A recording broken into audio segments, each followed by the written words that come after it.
ನಮಸ್ಕಾರ. ಇವತ್ತಿನ ನಮ್ಮ ಚರ್ಚೆಗೆ ಸ್ವಾಗತ. ನೋಡಿ, ದಯೆ ಅಂತ ಹೇಳಿದಾಗ ನಮಗೆಲ್ಲ ತಕ್ಷಣ ತಲೆಗೆ ಬರೋದು ಏನೋ ಒಂದು ಮೃದುವಾದ ಗುಣ, ನೈಸಾಗಿರೋದು ಅಂತ. ಆದರೆ ಈ ದಯೆ ಅನ್ನೋದು ಅದಕ್ಕಿಂತ ಹೆಚ್ಚು ಶಕ್ತಿಶಾಲಿಯಾದದ್ದು. ಒಂದು ಸೂಪರ್ ಪವರ್ ಥರ ಇದ್ರೆ. ಇಂದು ನಾವು ಇಟಾಲಿಯನ್ ಮನೋಚಿಕಿತ್ಸಕ ಪಿಯರೋ ಫೆರುಚಿಯವರ ದಿ ಪವರ್ ಆಫ್ ಕೈಂಡ್ನೆಸ್ ಪುಸ್ತಕದ ಬಗ್ಗೆ ಆಳವಾಗಿ ಮಾತಾಡೋಣ. ನಮ್ಮ ಉದ್ದೇಶ ದಯೆಯನ್ನ ಕೇವಲ ಒಂದು ಒಳ್ಳೆ ಗುಣ ಅಂತ ನೋಡೋದಲ್ಲ, ಅದು ನಮ್ಮ ಖುಷಿ, ನಮ್ಮ ಸಂಬಂಧಗಳು ಅಷ್ಟೇ ಅಲ್ಲ, ನಮ್ಮ ಆರೋಗ್ಯವನ್ನೂ ಹೇಗೆ ಬದಲಾಯಿಸಬಲ್ಲದು ಅಂತ ಅರ್ಥ ಮಾಡ್ಕೊಳ್ಳೋದು. ಫೆರುಚಿಯವರ ಮೂಲವಾದವೇನು ಅಂದರೆ, ದಯೆ ಅನ್ನೋದು ದೌರ್ಬಲ್ಯ ಅಲ್ಲ, ಅದೊಂದು ಅದ್ಭುತ ಶಕ್ತಿ. ಸರಿ, ಇದನ್ನ ಈಗ ಒಂದೊಂದಾಗಿ ಬಿಡಿಸಿ ನೋಡೋಣ. ಹೌದು, ಇಲ್ಲಿ ಫೆರುಚಿ ಹೇಳೋ ಮೊದಲನೇ ಪಾಯಿಂಟ್ ತುಂಬಾ ಮುಖ್ಯ. ದಯೆ ಅಂದ್ರೆ ಎಲ್ಲದಕ್ಕೂ ಹೌದು ಅನ್ನೋದಲ್ಲ, ಅಥವಾ ಬೇರೆಯವರು ನಮ್ಮನ್ನು ತುಳಿಯಲು ಬಿಡೋದಲ್ಲ. ಅದು ಪೀಪಲ್ ಪ್ಲೀಸಿಂಗ್ ಅಲ್ಲ. ಅವರ ಪ್ರಕಾರ ದಯೆ ಅನ್ನೋದು ಒಂದು ಪ್ರಜ್ಞಾಪೂರ್ವಕ ಆಯ್ಕೆ. ಅಂದ್ರೆ ಸಹಾನುಭೂತಿ, ತಾಳ್ಮೆ, ಪ್ರಾಮಾಣಿಕತೆ, ಈ ಎಲ್ಲ ಗುಣಗಳನ್ನ ಸೇರಿಸಿ ಒಂದು ಸಂದರ್ಭದಲ್ಲಿ ನಾವು ಹೇಗೆ ವರ್ತಿಸ್ಬೇಕು ಅಂತ ತಗೊಳ್ಳೋ ನಿರ್ಧಾರ. ದಯೆಯುಳ್ಳ ವ್ಯಕ್ತಿ ಕೇವಲ ಒಳ್ಳೆಯದು ಮಾಡಲ್ಲ, ಅವರು ಆಳವಾಗಿ ಆಲಿಸ್ತಾರೆ, ಅರ್ಥ ಮಾಡಿಕೊಳ್ಳೋಕೆ ಟ್ರೈ ಮಾಡ್ತಾರೆ ಮತ್ತು ನೋವನ್ನು ಕಡಿಮೆ ಮಾಡುವ ಆಯ್ಕೆ ಮಾಡ್ಕೋತಾರೆ. ಇದೊಂದು ಪ್ಯಾಸಿವ್ ಕ್ವಾಲಿಟಿ ಅಲ್ಲ, ತುಂಬಾ ಆಕ್ಟಿವ್ ಆದ ಒಂದು ಮಾನಸಿಕ ಸ್ಥಿತಿ. ನಾನು ಈ ಪುಸ್ತಕ ಓದುವಾಗ ನನ್ನ ಗಮನ ಸೆಳೆದ ಒಂದು ಮುಖ್ಯವಾದ ವಿಷಯ ಅಂದ್ರೆ ದಯೆಯೇ ಧೈರ್ಯ ಅನ್ನೋ ಮಾತು. ಮೊದಲು ಕೇಳಿದಾಗ ಇದು ಸ್ವಲ್ಪ ವಿಚಿತ್ರ ಅನ್ಸುತ್ತೆ. ದಯೆ ಮತ್ತು ಧೈರ್ಯ ಎರಡನ್ನೂ ನಾವು ಒಟ್ಟಿಗೆ ನೋಡೋದು ಕಮ್ಮಿ ಅಲ್ವಾ? ಹೌದು. ಆದ್ರೆ ಯಾರಾದ್ರೂ ನಮ್ಮ ಜೊತೆ ಅಸಭ್ಯವಾಗಿ ಮಾತಾಡಿದಾಗ ನಾವು ಶಾಂತವಾಗಿರೋದು, ಅಥವಾ ಜೀವನದಲ್ಲಿ ಎಲ್ಲವೂ ಸರಿಯಿಲ್ಲ ಅಂದಾಗ ತಾಳ್ಮೆಯಿಂದ ಇರೋದು, ಇದಕ್ಕೆಲ್ಲ ನಿಜಕ್ಕೂ ಧೈರ್ಯ ಬೇಕೇ ಬೇಕು. ಇದ್ರ ಬಗ್ಗೆ ಸ್ವಲ್ಪ ಮಾತಾಡೋಣವಾ? ಖಂಡಿತ. ಇದೊಂದು ಅದ್ಭುತವಾದ ಒಳನೋಟ. ಫೆರುಚಿ ಇದನ್ನ ಸೈಕಲಾಜಿಕಲ್ ಆಗಿ ವಿವರಿಸ್ತಾರೆ. ಅಂದ್ರೆ ಕ್ರೂರ್ಯ, ಕೋಪ ಅಥವಾ ಕಠಿಣ ಮಾತುಗಳು ಸಾಮಾನ್ಯವಾಗಿ ಹುಟ್ಟುಕೊಳ್ಳೋದು ಭಯ, ಅಭದ್ರತೆ ಅಥವಾ ಗೊಂದಲದಿಂದ. ಒಬ್ಬ ವ್ಯಕ್ತಿಗೆ ತನ್ನ ಬಗ್ಗೆನೇ ಇನ್ಸೆಕ್ಯೂರಿಟಿ ಇದ್ದಾಗ ತನ್ನನ್ನ ತಾನು ರಕ್ಷಿಸ್ಕೊಳ್ಳೋಕೆ ಒಂದು ರಕ್ಷಣಾ ಕವಚದ ತರ ಕಠಿಣವಾಗಿ ವರ್ತಿಸ್ತಾನೆ. ಒಂದು ಡಿಫೆನ್ಸ್ ಮೆಕ್ಯಾನಿಸಮ್ ತರನಾ? ಎಕ್ಸಾಕ್ಟ್ಲಿ. ಉದಾಹರಣೆಗೆ, ಟ್ರಾಫಿಕ್ನಲ್ಲಿ ಯಾರಾದ್ರೂ ಕೆಟ್ಟದಾಗಿ ಓವರ್ಟೇಕ್ ಮಾಡಿದ್ರೆ ತಕ್ಷಣ ಕೋಪದಿಂದ ರಿಯಾಕ್ಟ್ ಮಾಡೋದು ಸುಲಭ. ಅದು ಒಂದು ನ್ಯಾಚುರಲ್ ಇನ್ಸ್ಟಿಂಕ್ಟ್.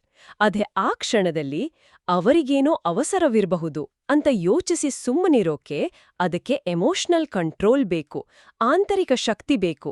ಅದೇ ನಿಜವಾದ ದಯೆ ಮತ್ತು ಅದೇ ಧೈರ್ಯ. ವಾಹ್! ಅಂದ್ರೆ ದಯೆ ತೋರುವುದು ನಮ್ಮ ಒಂದು ಇಮೋಷನಲ್ ಮೆಚ್ಯೂರಿಟಿಯ ಸಂಕೇತ ಅಂದಾಯ್ತು. ಆದರೆ ಇದು ಬರೀ ಇಮೋಷನಲ್ ಅಥವಾ ಫಿಲಾಸಫಿಕಲ್ ವಿಷಯ ಅಷ್ಟೇ ಅಲ್ಲ ಅಲ್ವಾ? ದಯೆಗೂ ನಮ್ಮ ದೇಹಕ್ಕೂ ನೇರ ಸಂಬಂಧ ಇದೆ ಅನ್ನೋದು ಈ ಪುಸ್ತಕದ ಇನ್ನೊಂದು ಇಂಟ್ರೆಸ್ಟಿಂಗ್ ಪಾಯಿಂಟ್. ನಾವು ದಯೆ ತೋರಿದಾಗ ಅಥವಾ ಸ್ವೀಕರಿಸಿದಾಗ ನಮ್ಮ ದೇಹದೊಳಗೆ ಕೆಮಿಕಲ್ ಚೇಂಜಸ್ ಆಗತ್ತೆ. ನಮ್ಮ ಸ್ಟ್ರೆಸ್ ಹಾರ್ಮೋನ್ ಕಾರ್ಟಿಸಾಲ್ ಅದು ಕಡಿಮೆ ಆಗುತ್ತೆ, ಹಾರ್ಟ್ ರೇಟ್ ಸ್ಟೆಬಿಲೈಸ್ ಆಗತ್ತೆ. ಅಷ್ಟೇ ಅಲ್ಲ, ಮೆದುಳಿನಲ್ಲಿ ಸಿರೋಟೋನಿನ್, ಆಕ್ಸಿಟೋಸಿನ್ನಂಥ ಫೀಲ್ ಗುಡ್ ಕೆಮಿಕಲ್ಸ್ ರಿಲೀಸ್ ಆಗತ್ತೆ ಅಂತಾರೆ. ಇದು ನಿಜಾನಾ? ಸಂಪೂರ್ಣವಾಗಿ. ಇದನ್ನ ಹೀಗೆ ಯೋಚಿಸಬಹುದು ನೋಡಿ. ಕಾರ್ಟಿಸಾಲ್ ಅನ್ನೋದು ನಮ್ಮ ದೇಹದ ಅಲಾರಂ ಸಿಸ್ಟಮ್. ಓಕೆ. ಅಪಾಯ ಬಂದಾಗ ಇದು ಹೆಚ್ಚಾಗುತ್ತೆ. ನಾವು ನಿರಂತರವಾಗಿ ಕೋಪ, ಒತ್ತಡದಲ್ಲಿದ್ರೆ ಈ ಅಲಾರಂ ಆನ್ ಆಗಿ ಇರುತ್ತೆ. ಇದು ಆರೋಗ್ಯಕ್ಕೆ ಒಳ್ಳೆಯದಲ್ಲ. ದಯೆ ಆ ಅಲಾರಂ ಅನ್ನ ಆಫ್ ಮಾಡತ್ತೆ. ಇನ್ನು ಸಿರೋಟೋನಿನ್, ಇದು ನಮ್ಮ ಮೂಡನ್ನ ಸ್ಟೇಬಿಲೈಸ್ ಮಾಡೋ ಒಂದು ನ್ಯೂರೋ ಟ್ರಾನ್ಸ್ಮಿಟರ್. ಆಂಟಿಡಿಪ್ರೆಸೆಂಟ್ ಮಾತ್ರೆಗಳು ಇದೇ ಕೆಮಿಕಲ್ ಲೆವೆಲ್ನ ಹೆಚ್ಚಿಸ್ತವೆ. ದಯೆಯ ಕ್ರಿಯೆಗಳು ಇದನ್ನೇ ನ್ಯಾಚುರಲ್ ಆಗಿ ಮಾಡ್ತವೆ. ಹಾಗಾದ್ರೆ ಆಕ್ಸಿಟೋಸಿನ್ ಬಗ್ಗೆ, ಅದನ್ನ ಲವ್ ಹಾರ್ಮೋನ್ ಅಂತಾನೂ ಹೇಳ್ತಾರಲ್ಲ? ಹೌದು. ಆಕ್ಸಿಟೋಸಿನ್ ಅನ್ನು ಲವ್ ಹಾರ್ಮೋನ್ ಅಥವಾ ಬಾಂಡಿಂಗ್ ಹಾರ್ಮೋನ್ ಅಂತ ಕರೀತಾರೆ. ಅಂದ್ರೆ ನೀವು ನಿಮ್ಮ ಆಪ್ತರನ್ನ ಅಪ್ಪಿಕೊಂಡಾಗ ಅಥವಾ ಒಂದು ಮಗುವಿನ ಜೊತೆ ಆಟವಾಡಿದಾಗ ಒಂದು ಬೆಚ್ಚಗಿನ, ಸುರಕ್ಷಿತ ಭಾವನೆ ಬರುತ್ತಲ್ಲ? ಬರುತ್ತೆ.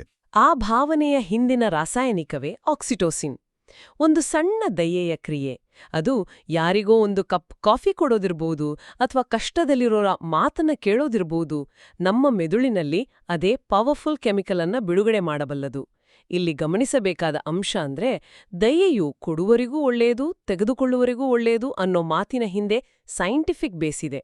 ನಿಜ ಹೇಳ್ಬೇಕಂದ್ರೆ ದಯೆ ತೋರಿದಾಗ ಸಿಗುವ ಆ ಸಂತೋಷ, ಹೆಲ್ಪರ್ಸ್ ಹಾಯ್ ಅಂತಾರಲ್ಲ, ಅದು ಕೆಲವೊಮ್ಮೆ ದಯೆ ಪಡೆದವರಿಗಿಂತ ದಯೆ ತೋರಿದವರಿಗೆ ಹೆಚ್ಚು ಲಾಭ ಕೊಡುತ್ತೆ.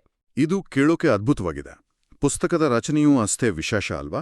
ಫೆರುಚಿ ದಯೆಯನ್ನ ಒಂದೇ ಗುಣವಾಗಿ ನೋಡದೆ ಅದನ್ನ 24 ಬೇರೆ ಬೇರೆ ಗುಣಗಳಾಗಿ ವಿಂಗಡಿಸಿದ್ದಾರೆ. ಎಲ್ಲವನ್ನೂ ಚರ್ಚಿಸೋಕೆ ಆಗಲ್ಲ, ಆದರೂ ಕೆಲವು ಪ್ರಮುಖವಾದವುಗಳನ್ನ ನೋಡೋಣ. ಮೊದಲನೇದು ಪ್ರಾಮಾಣಿಕತೆ. ಪ್ರಾಮಾಣಿಕತೆ ಮತ್ತು ದಯೆಯ ನಡುವೆ ಒಂದು ಸೂಕ್ಷ್ಮವಾದ ಬ್ಯಾಲೆನ್ಸ್ ಬೇಕು ಅಂತ ಫೆರುಚಿ ಹೇಳ್ತಾರೆ. ಪ್ರಾಮಾಣಿಕತೆ ಇಲ್ಲದ ದಯೆ ಮುಖಸ್ತುತಿಯಾಗುತ್ತದೆ, ದಯೆ ಇಲ್ಲದ ಪ್ರಾಮಾಣಿಕತೆ ಕ್ರೌರ್ಯವಾಗುತ್ತದೆ ಅನ್ನೋವರ ಮಾತು ತುಂಬಾ ಆಳವಾಗಿದೆ. ಅಂದ್ರೆ ಸತ್ಯವನ್ನ ಹೇಳುವಾಗಲೂ ಅದನ್ನ ಹೇಗೆ ಪ್ರೀತಿಯಿಂದ ಹೇಳೋದು, ಆ ಬ್ಯಾಲೆನ್ಸ್ ಹೇಗೆ ಸಾಧಿಸೋದು? ಇದೊಂದು ಬಹಳ ಮುಖ್ಯವಾದ ಪ್ರಶ್ನೆ. ಫೆರುಚಿ ಹೇಳೋದೇನಂದ್ರೆ, ದಯೆ ಅಂದ್ರೆ ಸಂಘರ್ಷವನ್ನ ಅವಾಯ್ಡ್ ಮಾಡೋದಲ್ಲ. ಕೆಲವೊಮ್ಮೆ ಸತ್ಯ ಹೇಳಿದ್ರೆ ನೋವಾಗಬಹುದು, ಸಂಬಂಧದಲ್ಲಿ ಬಿರುಕು ಬರಬಹುದು. ಆದರೆ ಲಾಂಗ್ ಟರ್ಮ್ ರಿಲೇಶನ್ಶಿಪ್ಸಲ್ಲಿ ನಿಜವಾದ ದಯೆ ಅಂದ್ರೆ ಕಠಿಣವಾದ ಸತ್ಯವನ್ನ ಕೂಡ ಗೌರವದಿಂದ, ಸಹಾನುಭೂತಿಯಿಂದ ಹೇಳೋದು. ಉದಾಹರಣೆಗೆ, ನಿಮ್ಮ ಸ್ನೇಹಿತರೊಬ್ಬರು ಕೆಟ್ಟ ನಿರ್ಧಾರ ತಗೊಳ್ತಿದ್ರೆ ಏನೋ ಪರವಾಗಿಲ್ಲ ಅಂತ ಸುಮ್ಮನೆ ಇರೋದು ದಯೆ ಅಲ್ಲ, ಅದು ಸುಳ್ಳು. ನಿಜ. ನಿನ್ನ ಬಗ್ಗೆ ನನಗೆ ಕಾಳಜಿ ಇದೆ, ಆದ್ರೆ ನಿನ್ನ ಈ ನಿರ್ಧಾರದ ಬಗ್ಗೆ ನನಗೆ ಚಿಂತೆ ಆಗ್ತಿದೆ ಅಂತ ಪ್ರಾಮಾಣಿಕವಾಗಿ ಹೇಳೋದೇ ನಿಜವಾದ ದಯೆ. ಅದ್ಭುತವಾಗಿ ಹೇಳಿದ್ರಿ. ಇದೇ ಥರ ಇನ್ನೊಂದು ಕಷ್ಟದ್ದು ಅಂದ್ರೆ ಕ್ಷಮಿಸೋದಂದ್ರೆ ನಾವು ಇನ್ನೊಬ್ರಿಗಾಗಿ ಮಾಡೋ ಉಪಕಾರಕ್ಕಿಂತ ಹೆಚ್ಚಾಗಿ ನಮಗಾಗಿ ಮಾಡ್ಕೊಳ್ಳೋ ಒಂದು ಕ್ರಿಯೆ ಅಂತ ಹೇಳ್ತಾರೆ. ದ್ವೇಷವನ್ನು ಹಿಡಿದಿಟ್ಕೊಳ್ಳೋದು ಅದೊಂದು ಬಿಸಿ ಕಲ್ಲಿದ್ದಲನ್ನ ಕೈಯಲ್ಲಿ ಹಿಡಿದಾಗೆ ಅಂತ. ಇನ್ನೊಬ್ಬರ ಮೇಲೆ ಎಸೆಯೋಕೆ ಹೋಗಿ ನಾವೇ ಮೊದಲು ಕೈ ಸುಟ್ಕೋತೀವಿ. ಕ್ಷಮೆಯಿಂದ ಆ ಕಲ್ಲಿದ್ದಲನ್ನ ಕೆಳಗಿಡೋದು. ನಿಜ. ಆದ್ರೆ ಇಲ್ಲಿ ಒಂದು ಸಹಜ ಪ್ರಶ್ನೆ ಬರುತ್ತೆ. ಫೆರುಚಿ ಎಲ್ಲವನ್ನೂ ಕ್ಷಮಿಸ್ಬೇಕು ಅಂತಾರಾ? ದ್ರೋಹದಂತಹ ದೊಡ್ಡ ತಪ್ಪುಗಳನ್ನ, ಕ್ಷಮಿಸೋಕೆ ಸಾಧ್ಯವೇ ಇಲ್ಲ ಅನ್ನಿಸೋ ಘಟನೆಗಳನ್ನ ಹೇಗೆ ಕ್ಷಮಿಸೋದು? ಫೆರುಚಿಯವರ ಉತ್ತರ ತುಂಬಾ ಕ್ಲಿಯರ್ ಆಗಿದೆ. ಕ್ಷಮೆ ಅಂದ್ರೆ ನಡೆದಿದ್ದನ್ನ ಮರೆಯೋದು ಅಂತಲ್ಲ, ಅಥವಾ ಅದು ಸರಿ ಅಂತ ಒಪ್ಕೊಳ್ಳೋದು ಅಲ್ಲ. ಕ್ಷಮೆ ಅಂದ್ರೆ ಆ ಘಟನೆ ಅಥವಾ ಆ ವ್ಯಕ್ತಿ ನಮ್ಮ ಇವತ್ತಿನ ದಿನದ ಮೇಲೆ ಕಂಟ್ರೋಲ್ ಸಾಧಿಸೋಕೆ ಬಿಡಲ್ಲ ಅಂತ ನಿರ್ಧರಿಸೋದು. ಅದು ನಮ್ಮ ಇಮೋಷನಲ್ ಫ್ರೀಡಮ್ ಅನ್ನ ವಾಪಸ್ ಪಡೆಯೋ ಒಂದು ಪ್ರಾಸೆಸ್. ಅದು ತಕ್ಷಣ ಆಗದೇ ಇರ್ಬೋದು, ಅದಕ್ಕೆ ಸಮಯ ಬೇಕಾಗ್ಬೋದು. ಆದ್ರೆ ಆ ನಿರ್ಧಾರ ತಗೊಳ್ಳೋದೇ ಮೊದಲ ಹೆಜ್ಜೆ. ಇದು ಕ್ಷಮೆ ಬಗ್ಗೆ ಒಂದು ಹೊಸ ಪರ್ಸ್ಪೆಕ್ಟಿವ್ ಕೊಡುತ್ತೆ. ಹಾಗೆಯೇ ಸಹಾನುಭೂತಿ ಅಥವಾ ಎಂಪತಿ, ಇದು ಬೇರೆಯವರಿಗಾಗಿ ಮರುಗುವುದಕ್ಕಿಂತ ಅಂದ್ರೆ ಸಿಂಪತಿಗಿಂತ ಬೇರೆ ಅಲ್ವಾ? ಹೌದು, ತುಂಬಾ ಬೇರೆ. ಅವರ ಜಾಗದಲ್ಲಿ ನಿಂತು ಅವರ ಭಾವನೆಗಳನ್ನ ಅನುಭವಿಸೋಕೆ ಟ್ರೈ ಮಾಡೋದು. ಫೆರುಚಿ ಹೇಳೋ ಹಾಗೆ, ಯಾರಿಗಾದ್ರೂ ಕಷ್ಟವಾದಾಗ ನಾವು ತಕ್ಷಣ ಸಲಹೆ ಕೊಡೋಕೆ ಹೋಗ್ತೀವಿ. ಆದ್ರೆ ಸಲಹೆಗಿಂತ ಅವರ ನೋವನ್ನ ಅರ್ಥ ಮಾಡ್ಕೊಳ್ಳೋ ಪ್ರಯತ್ನವೇ ಹೆಚ್ಚು ಪವರ್ಫುಲ್ ಅಂತ. ಖಂಡಿತ. ಒಂದು ಉದಾಹರಣೆ ಅಂದ್ರೆ, ನಿಮ್ಮ ಸ್ನೇಹಿತರೊಬ್ರು ಕೆಲ್ಸ ಕಳ್ಕೊಂಡ್ರೆ ಚಿಂತೆ ಮಾಡಬೇಡ, ನಿನಗೆ ಇನ್ನೊಂದು ಒಳ್ಳೆ ಕೆಲಸ ಸಿಗುತ್ತೆ ಅಂತ ಹೇಳೋದು ಸಿಂಪತಿ. ಆದ್ರೆ ಅವರ ಪಕ್ಕ ಕೂತು, ಇದು ನಿಜಕ್ಕೂ ತುಂಬಾ ಕಷ್ಟದ ಸಮಯ, ನಿನಗೆ ಭಯ ಆಗ್ತಿರ್ಬೋದು, ನಾನು ನಿನ್ನ ಜೊತೆಗಿದ್ದೇನೆ ಅಂತ ಹೇಳೋದು ಎಂಪತಿ. ಹೌದು, ಎರಡನೇ ಮಾತು ಹೆಚ್ಚು ಕನೆಕ್ಟ್ ಆಗತ್ತೆ. ಯಾಕಂದ್ರೆ ಅದು ಅವರ ಭಾವನೆಗಳನ್ನ ವ್ಯಾಲಿಡೇಟ್ ಮಾಡುತ್ತೆ, ಅದನ್ನ ಸರಿಪಡಿಸೋಕ್ ಹೋಗಲ್ಲ. ಈ ಎಲ್ಲಾ ಗುಣಗಳು ಒಂದಕ್ಕೊಂದು ಹೆಣೆದುಕೊಂಡಿವೆ ನೋಡಿ.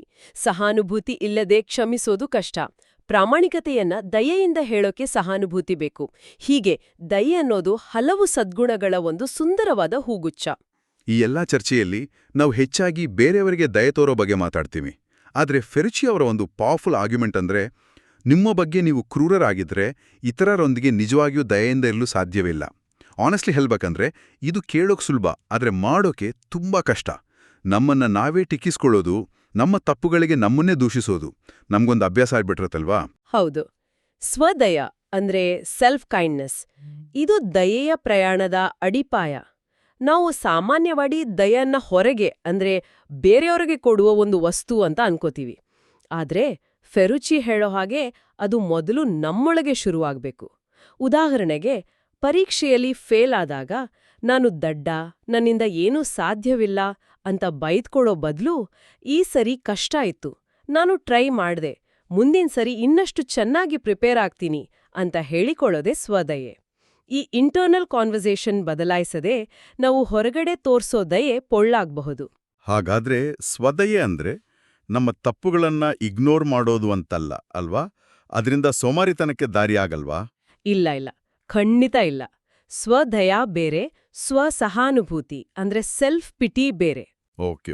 ಸ್ವಸಹಾನುಭೂತಿ ಅಂದ್ರೆ ನನ್ನ ಜೀವನವೇ ಹೀಗೆ, ನಾನೊಬ್ಬ ವಿಕ್ಟಿಮ್ ಅನ್ಕೊಂಡು ಜವಾಬ್ದಾರಿಯಿಂದ ನುಣುಚಿಕೊಳ್ಳೋದು.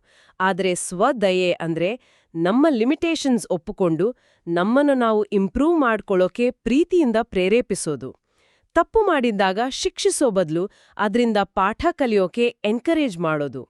ಇದು ನಮ್ಮ ಮೆಂಟಲ್ ಹೆಲ್ತ್ ಅನ್ನ ಗಟ್ಟಿಗೊಳಿಸುತ್ತೆ. ದಯೆಯ ಪರಿಣಾಮದ ಬಗ್ಗೆನೂ ಫೆರುಚಿ ಅದ್ಭುತವಾಗಿ ಬರೀತಾರೆ. ರಿಪ್ಪಲ್ ಎಫೆಕ್ಟ್ ಅಥವಾ ಅಲೆಯ ಪರಿಣಾಮ ಅಂತ. ಒಂದು ಸಣ್ಣ ದಯೆಯ ಕ್ರಿಯೆ ಹೇಗೆ ದೊಡ್ಡ ಪರಿಣಾಮ ಬೀರ್ಬೋದು. ಇದಕ್ಕೆ ಒಂದು ಸುಂದರ ಉದಾಹರಣೆ ಇದೆ. ಬೆಳಗ್ಗೆ ನೀವು ಕಾಫಿ ಶಾಪ್ಗೆ ಹೋದಾಗ ಅಲ್ಲಿನ ಬೆರಿಸ್ಟಾ ನಿಮ್ಗೆ ಒಂದು ನಗುವಿನೊಂದಿಗೆ ಕಾಫಿ ಕೊಡ್ತಾರೆ. ಆ ಸಣ್ಣ ವಿಷಯದಿಂದ ನಿಮ್ಮ ದಿನ ಚೆನ್ನಾಗಿ ಶುರುವಾಗುತ್ತೆ. ನಿಜ. ನೀವು ಆಫೀಸ್ಗೆ ಹೋದಾಗ ನಿಮ್ಮ ಸಹೋದ್ಯೋಗಿಯೊಬ್ಬರು ಸ್ಟ್ರೆಸ್ ಅಲ್ಲಿದ್ದಾಗ ನೀವು ತಾಳ್ಮೆಯಿಂದ ಇರ್ತೀರಿ. ನಿಮ್ಮ ತಾಳ್ಮೆ ನೋಡಿದ ಅವರು ಸಂಜೆ ಮನೆಗೆ ಹೋದಾಗ ತಮ್ಮ ಮಕ್ಕಳ ಜೊತೆ ಪ್ರೀತಿಯಿಂದ ಮಾತಾಡ್ತಾರೆ. ಹೀಗೆ ಆ ಬೆರಿಸ್ಟಾಯ ಒಂದು ಸಣ್ಣ ನಗು ನಿಮ್ಗೆ ತಿಳಿಯದಂತೆ ಹಲವು ಜನರ ಮೇಲೆ ಪಾಸಿಟಿವ್ ಎಫೆಕ್ಟ್ ಬೀರಿತು. ಇದನ್ನೇ ಫೆರುಚಿ ಹೇಳೋದು, ಆ ಪಾಸಿಟಿವ್ ಅಲೆಯನ್ನ ಪ್ರಜ್ಞಾಪೂರ್ವಕವಾಗಿ ಪ್ರಾರಂಭಿಸಿ ಅಂತ. ಹಾಗಾದ್ರೆ ನಮ್ಮ ಪರ್ಸನಲ್ ರಿಲೇಶನ್ಶಿಪ್ಸಲ್ಲಿ ಇದರ ಪಾತ್ರ ಇನ್ನೂ ದೊಡ್ಡದಿರಬೇಕು. ದೊಡ್ಡ ಉಡುಗೊರೆಗಳಿಗಿಂತ ಪ್ರತಿದಿನದ ಸಣ್ಣ ಪುಟ್ಟ ದಯೆಯ ಕೆಲಸಗಳೇ ಸಂಬಂಧವನ್ನ ಜೀವಂತವಾಗಿಡುತ್ತೆ ಅಲ್ವೇ? ಖಂಡಿತ. ಸಂಬಂಧಗಳನ್ನ ಒಂದು ಇಮೋಷನಲ್ ಬ್ಯಾಂಕ್ ಅಕೌಂಟ್ ತರ ಯೋಚನೆ ಮಾಡಿ. ನಾವು ತೋರೋ ಪ್ರತಿಯೊಂದು ಸಣ್ಣ ದಯೆಯ ಕ್ರಿಯೆ, ಉದಾಹರಣೆಗೆ ನಮ್ಮ ಸಂಗಾತಿ ಮಾತಾಡುವಾಗ ಫೋನ್ ಬದಿಗಿಟ್ಟು ಗಮನ ಕೊಟ್ಟು ಕೇಳೋದು, ಅವರು ಮಾಡಿದ ಅಡಿಗೆಯನ್ನ ಮನಸಾರೆ ಹೊಗಳುವುದು, ಕಷ್ಟದ ದಿನದ ನಂತರ ಪರವಾಗಿಲ್ಲ ನಾನಿದ್ದೇನೆ ಅಂತ ಹೇಳೋದು. ಇದೆಲ್ಲವೂ ಆ ಖಾತೆಯಲ್ಲಿ ನಾವು ಮಾಡೋ ಡಿಪಾಸಿಟ್ಸ್. ಹೌದು. ಅದೇ ರೀತಿ ಕಠಿಣ ಮಾತುಗಳು, ಅಗೌರವ ಇವೆಲ್ಲವೂ ವಿಡ್ರಾಲ್ಸ್. ಖಾತೆಯಲ್ಲಿ ಸಾಕಷ್ಟು ಡಿಪಾಸಿಟ್ ಇದ್ರೆ ಭಿನ್ನಾಭಿಪ್ರಾಯ ಬಂದಾಗ ಆ ಸಂಬಂಧ ಗಟ್ಟಿಯಾಗಿ ನಿಲ್ಲುತ್ತೆ. ಪದೇ ರಿಪೀಟ್ ಆಗೋ ಈ ಸಣ್ಣ ದಯೆಯ ಕೆಲಸಗಳೇ ಸಂಬಂಧದ ಅಡಿಪಾಯ. ಈ ಇಡೀ ಚರ್ಚೆಯನ್ನ ಒಟ್ಟುಗೂಡಿಸೋದಾದ್ರೆ ದಯೆ ಅನ್ನೋದು ಕೇವಲ ಒಂದು ಭಾವನೆಯಲ್ಲ, ಅದೊಂದು ನಾವು ಪ್ರಜ್ಞಾಪೂರ್ವಕವಾಗಿ ಬೆಳೆಸ್ಕೊಳ್ಬೇಕಾದ ಜೀವನ ವಿಧಾನ. ಅದೊಂದು ಆಯ್ಕೆ. ಅದು ಯಾವಾಗಲೂ ಸುಲಭ ಅಲ್ಲ, ಆದರೆ ಯಾವಾಗಲೂ ಸಾಧ್ಯ. ನಮ್ಮ ಒತ್ತಡ, ಭಯ ಅಥವಾ ಅಹಂಕಾರದ ಕ್ಷಣಗಳಲ್ಲಿ ದಯೆಯನ್ನ ಮೊರೆಯೋದು ಸುಲಭ. ಆದರೆ ಅಂಥ ಸಂದರ್ಭಗಳಲ್ಲೇ ದಯೆಯನ್ನ ಆರಿಸ್ಕೊಳ್ಳೋದು ನಮ್ಮ ವ್ಯಕ್ತಿತ್ವವನ್ನು ರೂಪಿಸುತ್ತೆ. ಹಾಗಾದರೆ ಇದೆಲ್ಲದ ಅರ್ಥವೇನು? ಇದರ ಅಂತಿಮ ಸಂಶ್ಲೇಷಣೆ ಅಂದ್ರೆ, ಈ ಪುಸ್ತಕ ನಮ್ಗೆ ನೆನ್ಪಿಸೋದು, ನಮ್ಮ ಜಗತ್ತಿನಲ್ಲಿ ದೊಡ್ಡ ಬದಲಾವಣೆಗಳು ಯಾವಾಗ್ಲೂ ಅಧಿಕಾರ, ಹಣ ಅಥವಾ ದೊಡ್ಡ ಸಾಧನೆಗಳಿಂದ ಬರೋದಿಲ್ಲ. ಬದಲಿಗೆ ಮೌನವಾಗಿ, ಸ್ಥಿರವಾಗಿ ಮತ್ತು ಪ್ರಾಮಾಣಿಕವಾಗಿ ವ್ಯಕ್ತಪಡಿಸುವ ಮಾನವೀಯ ಉಳಿತಿನಿಂದ ಬರ್ತವೆ. ದಯೆಯಿಂದ ಬದುಕಿದಾಗ ನಾವು ಆಂತರಿಕ ಶಾಂತಿ, ಉತ್ತಮ ಆರೋಗ್ಯ, ಸ್ಪಷ್ಟವಾದ ಸಂಬಂಧಗಳು ಮತ್ತು ಈ ಜಗತ್ತಿಗೆ ಸೇರಿದ್ದೇವೆ ಅನ್ನೋ ಭಾವನೆಯನ್ನ ಅನುಭವಿಸ್ತೀವಿ. ದಯೆ ಭಯವನ್ನ ಕರಗಿಸುತ್ತೆ, ಮುರಿದ ಸಂಬಂಧಗಳನ್ನ ಗುಣಪಡಿಸುತ್ತೆ ಮತ್ತು ನಮ್ಮ ಜೀವನವನ್ನ ಒಳಗಿನಿಂದ ಶ್ರೀಮಂತಗೊಳಿಸುತ್ತೆ. ಇದೇ ಕಾರಣಕ್ಕೆ ಫೆರುಚಿ ದಯೆಯನ್ನ ನಾವು ಹೆಚ್ಚಾಗಿ ಕಡೆಗಣಿಸುವ ಮಹಾನ್ ಶಕ್ತಿ ಅಂತ ಕರೆಯುತ್ತಾರೆ. ಅದ್ಭುತವಾದ ಮಾತು. ಈ ಚರ್ಚೆಯನ್ನು ಮುಗಿಸುವ ಮುನ್ನ ಕೇಳುಗರಿಗೆ ಒಂದು ಅಂತಿಮ ಚಿಂತನೆ. ಫೆರುಚಿಯವರ ಪ್ರಕಾರ ದಯೆ ಒಂದು ಪ್ರಜ್ಞಾಪೂರ್ವಕ ಆಯ್ಕೆ. ಹಾಗಾದರೆ ನಮ್ಮ ದೈನಂದಿನ ಜೀವನದ ಸಣ್ಣಪುಟ್ಟ ನಿರ್ಧಾರಗಳಲ್ಲಿ ನಾವು ಅರಿವಿಲ್ಲದೆ ದಯೆಯ ಬದಲಿಗೆ ಬೇರೆ ಯಾವುದನ್ನು ಮತ್ತು ಏಕೆ ಆಯ್ಕೆ ಮಾಡ್ತಿರ್ಬೋದು? ಅದು ಕೋಪವೇ, ಅಸಡ್ಡೆಯೇ ಅಥವಾ ಕೇವಲ ಆತುರವೇ? ಒಮ್ಮೆ ಯೋಚಿಸಿ ನೋಡಿ.